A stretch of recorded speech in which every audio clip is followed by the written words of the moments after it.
I'm Jacqueline, and we're talking shop today in Motor City, Rock City, that's right, Detroit. I'm going to be joined today by Dan Risley, president of ASA, to talk more about cars and Nace. The Nace and Cars show is in Detroit this year. Talk to me about that decision. We selected Detroit because of all the great things the city has to offer. It's in the middle of the United States. It allows anybody to fly from either coast in less than 4 hours.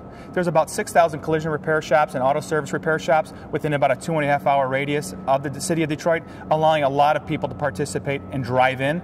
If they wanted to come in for 1 day or 3 days, it's not going to be very expensive. It's far less expensive than some of the other venues that we've chosen. There have been a lot of changes to Nace and Cars this year. Why is that?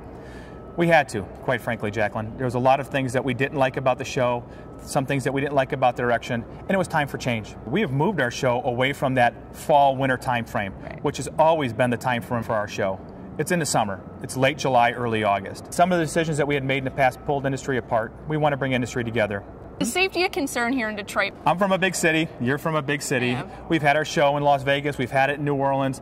And you've been in any of those cities. There are areas that you do want to avoid, and Detroit's not the exception to the rule. You've had an opportunity to go down to that river walk at night. You saw the families down there. You saw people exercising, and there was live music. I mean, those are the sorts of things that we want people to see about the city because those are the things that they're going to experience. We spent a lot of time here in the city scouting it. We scouted other cities as well. We felt extremely comfortable. Dan, tell me what we can expect from some of the sessions and the show floor this year. You're going to expect to see something vastly different than what you've seen in years gone by. We're probably going to double the size of last year's show floor. That's just exhibitors. That doesn't include something very unique that we're pretty excited to offer that no other city has yet to be able to offer us. And we're going to be able to do live demonstrations on the show floor. So that may not mean a whole lot to you, but let me explain a little bit. We're going to have about 30,000 square feet dedicated, free to our exhibitors where they could show their wares. So we've never been able to weld on a show floor, cut, grind, paint, buff, sand. Those are all things that you're going to see live in the back of the show floor. So the show floor sounds pretty cool. Can you talk a little bit more about the sessions?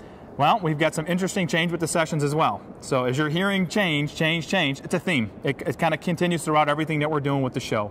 So we've had a lot of management and leadership training. That's not going to change. We'll continue to have that, but we're going to have more technical-oriented training so it appeals more to the technician, to the estimator, not just the shop owner or the shop manager. We think that's going to bring a completely different perspective for the attendees and greater value for the exhibitors by bringing in a different group of people that traditionally hasn't been at the show. And the other cool thing is, since we're here in Detroit, of course, it's in the backyard of a lot of the car manufacturers. And they're going to be able to provide a lot of support to us in delivering classes that we would never have had access to had we been in any other city. So Dan, the show sounds great. I'm looking forward to it. What's there to do for fun? Are you asking on behalf of my wife? And myself. And yourself, okay. So let me explain some of the things you have. The Detroit Tigers are in town. So if you wanted to catch a baseball game, you could see them play my hometown team, the Chicago White Sox. You're going to have fine dining. You have music. You have outdoor bistros if you wanted to sit outside. You have, of course, a lot of nightlife, bars and things of that nature. Within 30 minutes, you also have the Detroit Zoo, Henry Ford Museum, a fantastic venue, and you could spend an entire day there. You have the art museum, you have the opera house. There's an endless number of things that if you weren't into the automotive side of things, or if you are in the automotive side and you just want a break and you want to enjoy the city, those are the sorts of things that we're hoping that you'll take advantage of. Really appreciate you taking me through what Nace and Cars is going to look like this year. You're welcome. Looking forward to seeing you this July. See you there. That's all the time we have for today. If you have an idea for Talkin' Shop, send it to us at talkinshop@cccis.com or tweet us at cccinfoservices. Maybe next time we'll be talking shop with you.